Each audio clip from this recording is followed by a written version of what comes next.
So Steve, give us some clarity, like paint a picture for us. What's your role going to look like?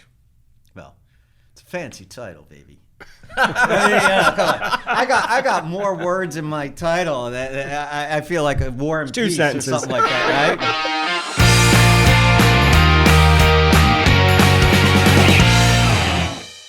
Welcome to another episode of the Context to Contracts podcast. I am Bryan Lovell, always here with our amazing co-host, Mr. John Jones, and we have a super special guest today joining us from Raleigh, North Carolina, the one, the only, Mr. Steve Richman. Hola. Yep, Steve Richman's in the house, baby. What's in up? the house. So we've had you before. Yes. And it was good. This will be better. And ouch. Yeah. well, we had him via Zoom, so this will be that's much what I mean better. by this will be much better. He's right here in the studio with us, but we've had him via Zoom before. And man, I would just say, like, you have been involved in the mortgage business in some way, shape, or form for probably 20 plus years. 96. Yeah. 96. That's 2 years after I graduated from high school, by the way. And what was that? That was the best 4 years. He likes, hey, look, it's just, he gets that one time. That's it. I'm living my best life right now, Steve. That's why I'm here with you. Yeah. So, yep, I've been in the business since 96. Started in the business with a small local lender up in Maryland. I was an AE and an LO for them. Ended up working to do some management type things for them. I've underwritten loans. I've closed loans. That was all there. And I was training LOs and I was loving the training aspect. So I went out on my own for a little while, did my own thing as a speaker because, hey, I like to talk, especially about me. So that we can do that. And then a negotiations company, a guy named Ron Shapiro. I'm not sure if you're familiar with who he is, but he's a sports agent. He's Cal Ripken's agent. He's got some of the. He has more Hall of Fame baseball players than any other sports agent out there. And he wrote a book called The Power of Nice, which is an excellent negotiations book. And he said, I'm looking to try and train people on how to negotiate across the country. So I went and I did that. And then 19 years ago, a friend of mine, fraternity brother, said, hey, how about getting back into the mortgage end of it? And I joined, at that time, it was GE Mortgage Insurance. Yep. Then that became Genworth Mortgage Insurance. And now that's Enact Mortgage Insurance. And wonderful company, wonderful people. But I made a little bit of a transition, and I joined the VanDyk team. Boom. Congratulations. Should I drop this? I mean, is that how we do the mic drop? I got the tech guy going, you know how much that costs? So, I didn't break it. You break it, you buy it. Okay. No. So that's what I did. So, yeah, I've been in the business since 96, seen a lot of changes. I went through the whole subprime thing, went through the bubble, went through when Reg Z lending was doing all of that, and licensing. We were doing it youngin'. Getting the fax paper coming in across with the credit reports falling behind the filing cabinet and going, well, we never got page 3. What's the problem? You go back there. It's like, oh, look at all this. So, yeah, interesting thing. You talk about 19 years with the same company. By the way, congratulations. That's pretty awesome. Like, there's a lot of people who will never be able to say that. I don't think anybody under the age of 30 today will ever be able to say that. It's just a different world today. During my 19 years, I spoke to over 350,000 mortgage and real estate professionals in every state in the United States of America. I've been to each and every one of them. I can't tell you how many lenders, easily 500. And people would say to me all the time, how do you do that? And I said, you know what? I love the people I work with. Just some really fantastic people that were over there. Because there's no way I'm not going to travel and sit in a hotel room by myself and be miserable and not like. So when you like the people, it sort of goes. Yeah. Mm-hmm. But there was a change. COVID came to town. And what happens when COVID came to town? I was at home for the longest period of time with my wife since 2000. Wow. And the longest amount of time I've ever spent with my daughter, because she was born after 2000, right? Wow. And I know we're being recorded. I was a little nervous. Yeah, changes Yes. perspective quickly. I've had some friends, they go, hey, I retired and things aren't necessarily what I thought that they were. And I'm not going to deny it. There was a little thought in my brain of saying, what's going to happen? And I found out, you know what? You like these people.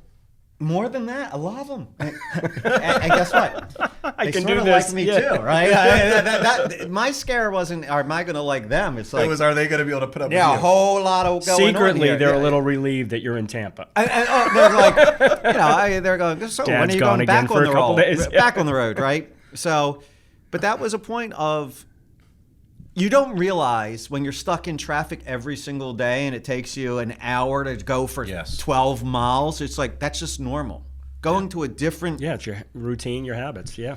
different hotel every single night of the week. It was just normal for me. And when I didn't have that staring at me, I was like, there are other opportunities and options that are out there. Yeah. And it drove a phone call to have the conversation with you. Yeah. So let's walk through that for just a second. So 19 years with the same company. You loved the company. You loved what you did.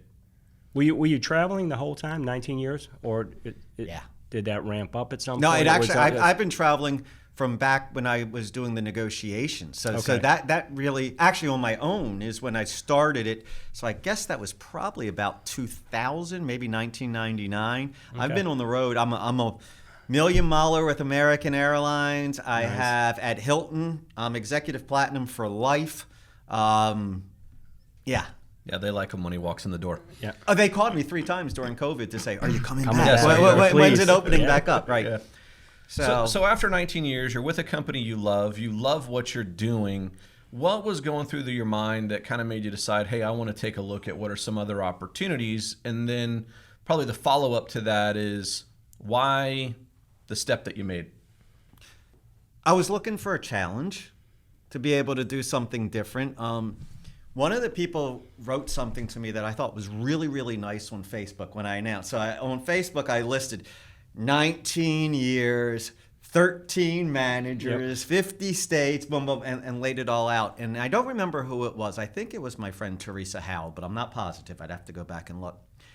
And she said, if anyone out there deserved to just coast and could have coasted a little bit, it would have been you. But you never coasted. You always brought the A game and you gave it your all. And I really appreciated that. I mean, biggest mistake I ever made was when I was in college. I took pass-fail classes and I still got A's in them. That's just not who I am. Mm-hmm.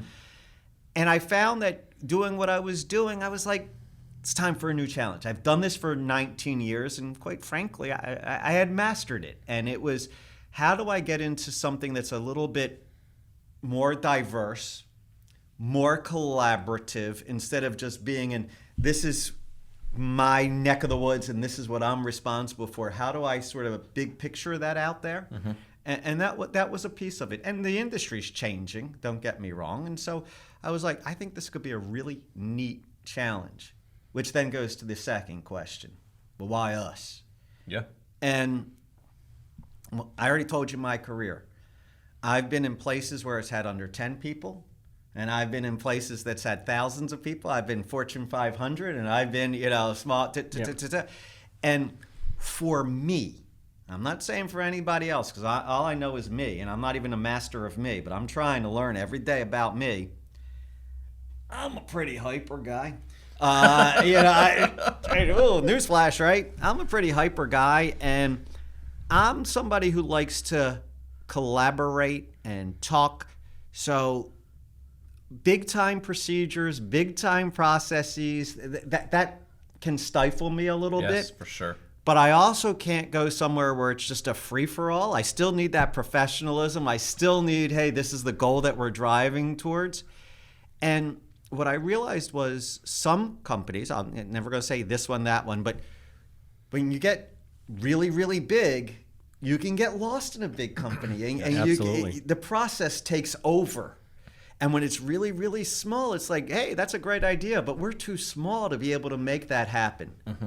And to me, VanDyk is the smallest giant ever, right? It's right there at the level of we can be fast. We're small enough to be fast and nimble and make a quick decision and see, hey, the market's changing. Let's us change and let's do that. But at the same token, it has the people, it has the resources, it has the technology that it says we're still in the big leagues. Yes. And we're able to do both of those. Mm-hmm. And I found for me that's pretty much a sweet spot because that's where I wanted to be. To go too small, I wouldn't be able to accomplish what I was trying to accomplish. And to go to too big, it's swallowed up. You get swallowed up. So I'm home. And I feel it. You all are just wonderful excited to be with. I'm excited. Yeah, we're definitely excited. I think you were looking for something specific, and you felt like that this company would have it, and the conversation just kind of went, from there. And actually, I mean, happened quite quickly when you think about it. What I just say, you guys are fast enough that you can, when you see it, you make a decision. For me, the hardest thing, let's be honest, I'm not normal.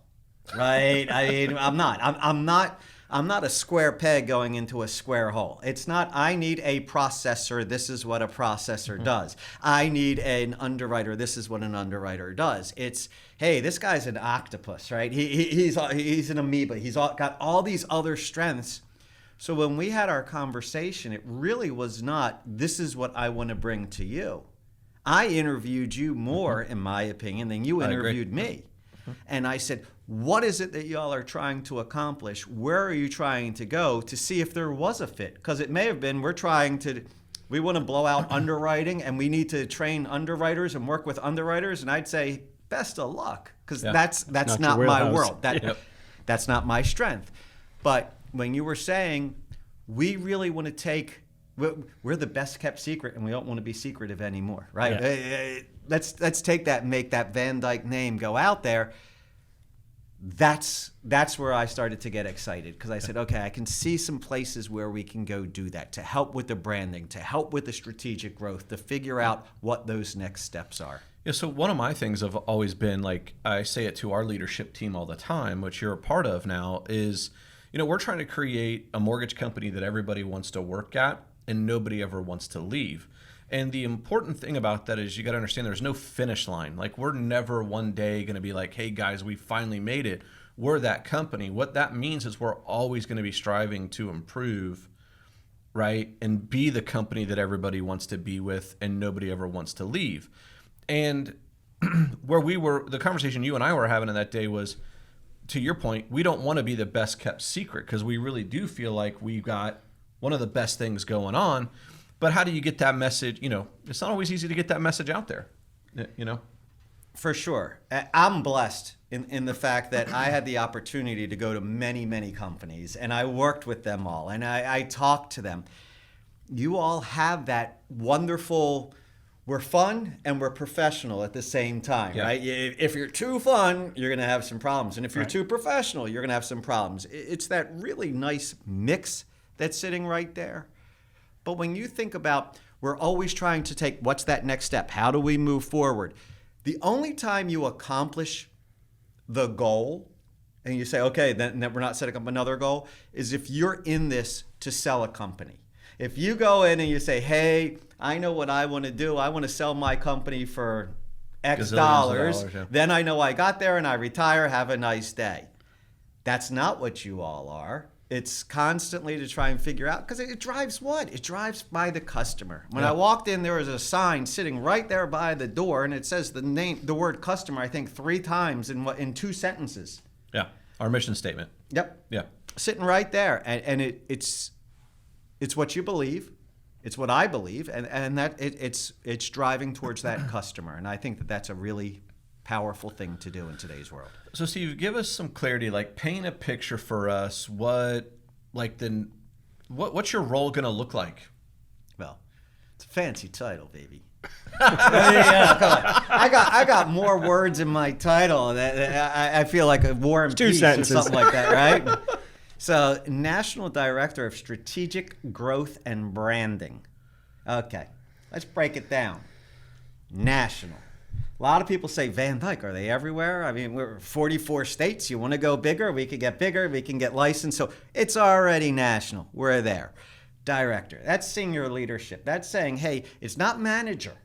I'm not responsible for people or anything like that. It's how can I help the senior leadership team and direct them in the ways to do what they're doing, and then be able to take each of those leaders and then drill down with them to their people to help them find that success. Strategic growth. Growth for its own self makes absolutely no sense. People, I'll flip it, and I think you all do social media very well.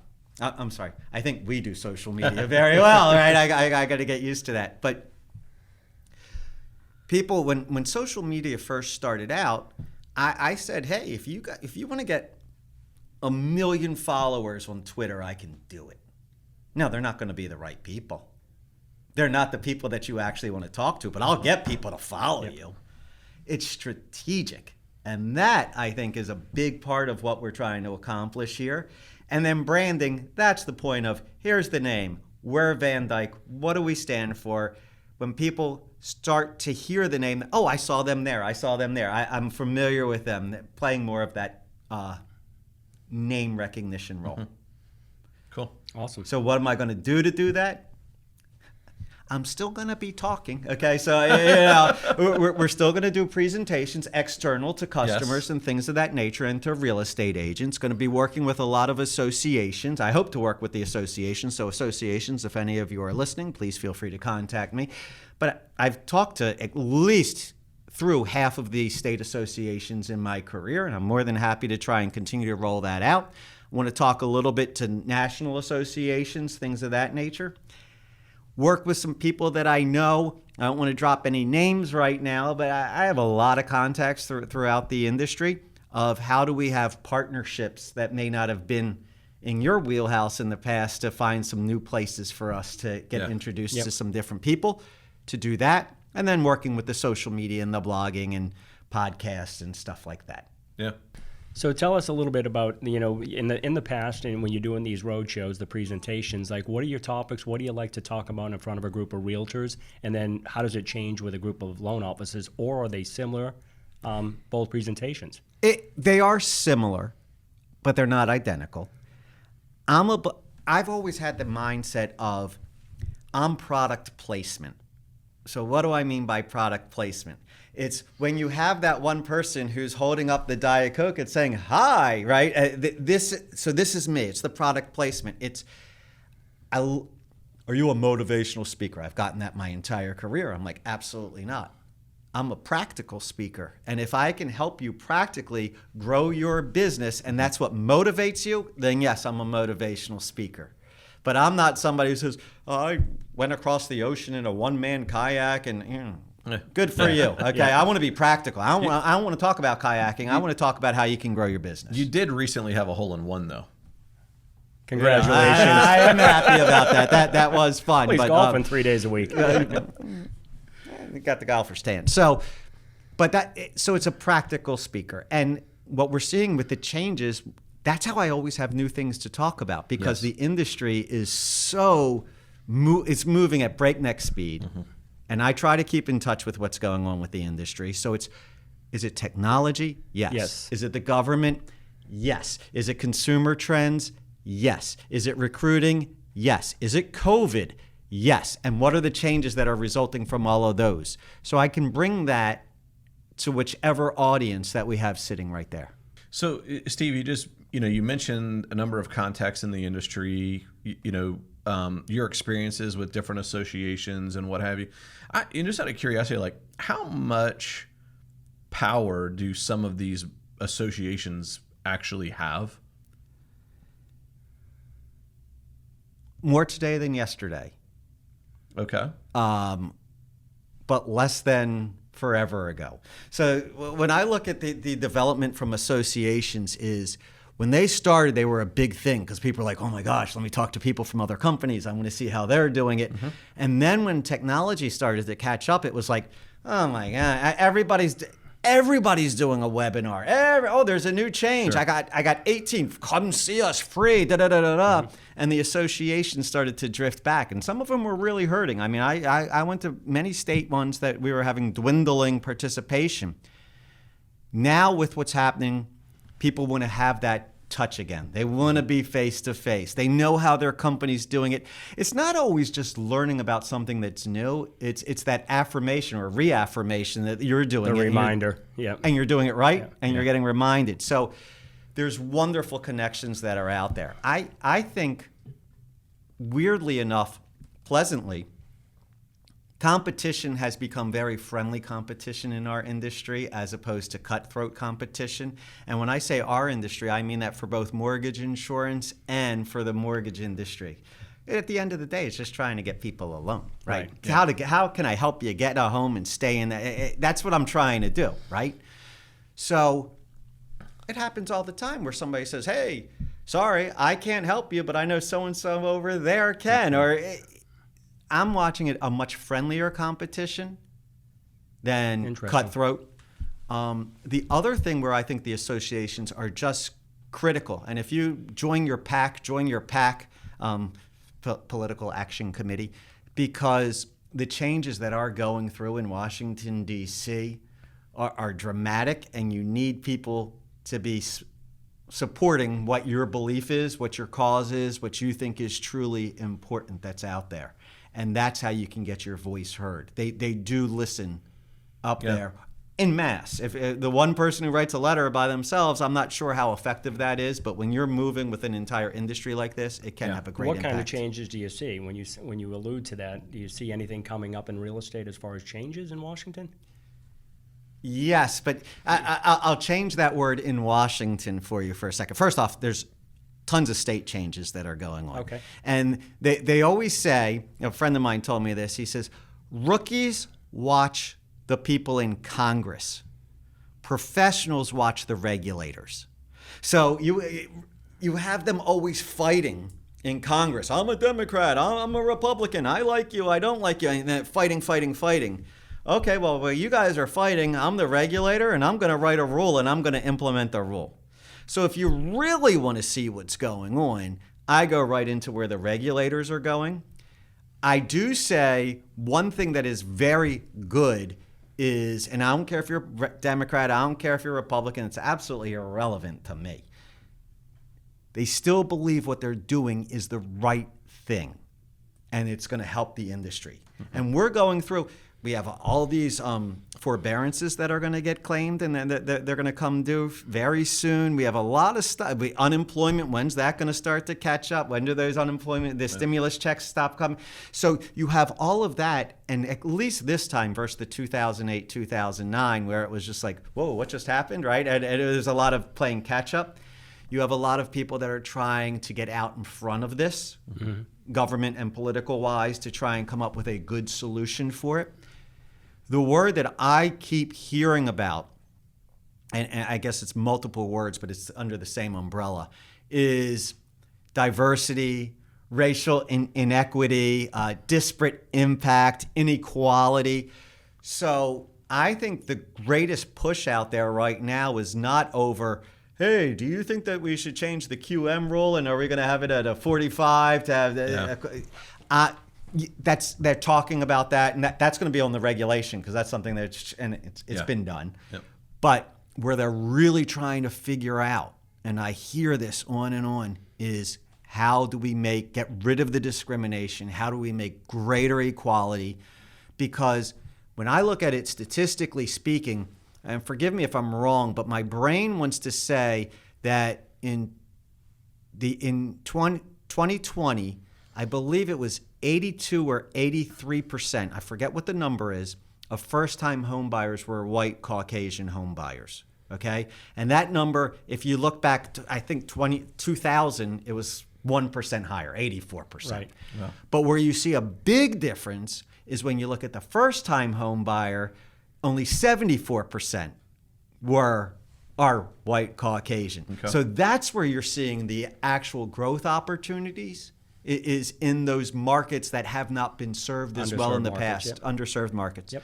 So I'm watching for the new rules to really come about the inequality, and the people that are doing that stuff wrong, that's where they're going to ding you. Yeah.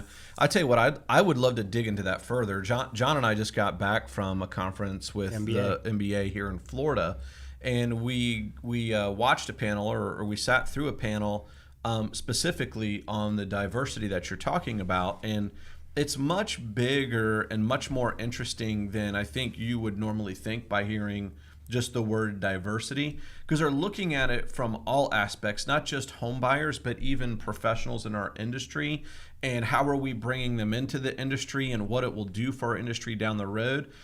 Just really, I mean, we made some good we were so interested in it that we went and met with some of the panelists that were there, because we want to dig a little bit deeper into what role we could play or how we could help with that. And I think there's a marriage there that we could do down the road and put together some events and things like that. I think that'd be really cool. Yeah. When prior to now, joining you all, and not speaking about anyone specifically, but one of my things that I would say is pull out a mirror. Do you look like everybody else who's sitting in this room? So I'm not just saying when it comes to race, I'm not saying when it just comes to gender, as we're three white guys sitting here having this conversation about this, but I am also talking about age. Yeah. And as an industry, we are in trouble because mid-50s. And we're not taking the time to bring in, recruit young talent that, in the next 5 years, we could be in trouble if we don't do that. Yes. As we learn now, like not 2 weeks from now, but starting today, going forward. And that's all departments, whether it's operations and or sales. Yeah. My son graduated with a finance degree. He's now 25 years old. He lost his job during COVID. Dad, I need to get a job. Amen. Hallelujah. The mortgage industry did well during the time of Yes. COVID. Yes. Okay. Yeah. I'm not, And I said, well, would you want to be a loan officer? He goes, no. I said, do you know what a loan officer does? He goes, no. I'm like, then how do you know? Doesn't right? sound sexy, Steve. Yeah. I mean, 40 pounds lighter. Right? But when you say that, does it sound sexy or not? The first thing we need to do is change the job description. You go on LinkedIn right now and go read somebody who has a posting for a loan officer. It says, wanted somebody with 20 years experience who's good at Excel and understands this loan program. Oh my gosh. Yeah. What it doesn't say is good communication skills. People skills. Yeah. Good people. Problem solve. Do you like to do puzzles? Yeah. I mean, if you think about it. Yeah, it really if is, you yeah. told You've me. got to be able to put a deal together. It's I a mean, puzzle. And we talked about that just a week ago. Yeah. There's only, in our industry, just, 10, 20% maybe. Are throughout absolute geniuses that at can it. put Yeah. a deal together. And And that's what separates them from somebody that's just average and may deny a loan or not understand what the best product or program is. Do you like tomorrow. technology? Do you keep up with technology? Do you Yeah. like to problem solve? Do you like to communicate? By the way, are you comfortable working from home? Do you not want to work from home? Are you comfortable? Our job description of what a loan officer, because a loan officer is not today what a loan officer was in 1985. No, it's I agree. not a fair comparison. Yeah. It's a different job. And I think at the end of the day, one of the things that I love about this business is you can take pretty much any approach that you want to, so long as you're willing to work hard. Right? At the end of the day, I don't know of any like super successful loan originators that aren't hard workers, but they're all doing it. They're all finding success Different one way or ways. another or in different ways. But the one common denominator is are you willing to work hard? They work hard. They Yeah. whatever the 3 or 4 activities are that generate leads. That's what they do and they stick with every Yes, day. I'll just take it to the next level. One, I've always said, this is not an industry for toe dippers. No. You can't just dip your toe in. I mean, Maybe if I do one loan a year, that's fine. No, Yeah. you're in or you're not Or get in. out. But the one thing that you do need to do, I agree, everybody has to do it their own way, but follow up. It's amazing to me the lack of follow up that's happening in our industry right now, and they're just It's always been the case. it always has been. But with technology today, there's really No no excuse. excuse for it. Right. So when you say, are you a hard worker? Follow up that's not hard work. That's just typing or picking up the phone or whatever it is, right? Communication, So you got to follow up. Well, Steve, welcome to the team. We are Super excited. Duper excited. I'm happy to have be you here, my friends. I Happy to- truly am. All right, let's have some fun. All right, so thanks for tuning in to another episode of the Context to Contracts podcast. If you like what you see, don't forget to like and subscribe and share. On behalf of John Jones and Steve Richman, I am Bryan Lovell. We want you to know that if there's anything that you need, we're always here to serve.